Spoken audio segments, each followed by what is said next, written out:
Hi guys! My name is Christina, OFW sa Taiwan. So for today's video po guys, isamahan niyo po kami pupunta dito sa Westlake Resort Tupia. At dahil Senway na naman, so yung alaga ko, mahilig siyang gumala-gala, kaya yung employer ko nag-decide siya nga gagala kami dito sa Westlake Resort Tupia. Ganun ba? Sakto ba yung pagbigkas ko? At ayan guys, nakikita nyo po, napakagandang lugar. Sobrang ganda po siya. Makaka-amaze po talaga siya. Char over lang. At ayan, since dinosaur naman yung gusto ng alaga ko, so ayan, ang pinuntahan namin is mga dinosaurs. Iba't ibang klaseng mga dinosaurs dito guys. Dito mo makikita ang iyong attitude mo. Ay, ganun ba yun? Joke lang po. Yung konti lang height mo, pero yung attitude mo parang dinosaur na. At balik tayo dito guys, sobrang ganda dito. Para siyang marang Japanese pa to. Yung minsan ka lang makalabas, no? Yung mga, kahit ano makita mo, ma-amaze ka talaga. Iba talaga pag nakakulong ka. Ay, grabe naman siya. At ayan, di ba, sobrang ganda. At dinato po dagay-dagayon, usahay magbisaya jud ta, usahay magtagalog ta kay naman po usahay nga makuan ta. Alina, kani mo ni jud akong ganahan, pinakanindot. Mo gini akong ganahan guys, ay kani siya nga flower, bisag lisod kay siya ko ano, bisag panagsar siya, pero nindot man pud siya. At another dinosaur na naman. Nakikita ko naman siya. Unsa man jud ta ani.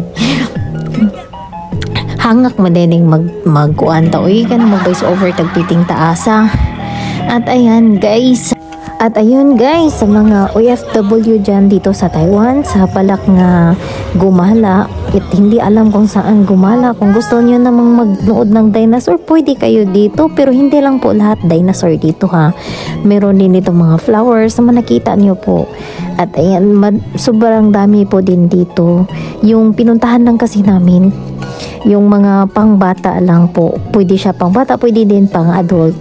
Kasi yung bata na ilalagaan ko, mahilig siya sa dinosaur. So, syempre, dinosaur lang ang pinuntahan namin. At yung nakikita niyo po sa mga video nga walang dinosaur, extra lang yan, yung nadaanan ko lang. Syempre, alangan na mag-dinosaur lahat ang ipakita ko dito. Hindi naman lahat maggusto ng dinosaur, di ba?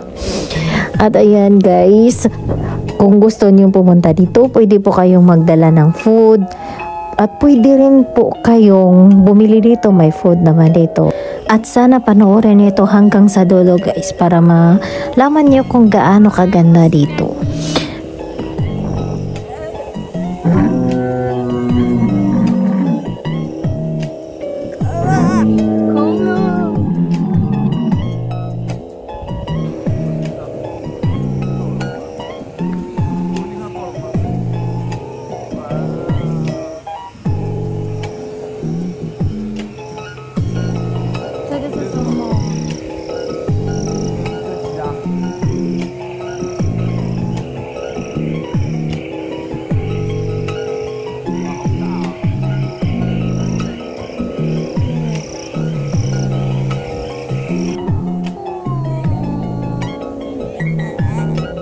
Kan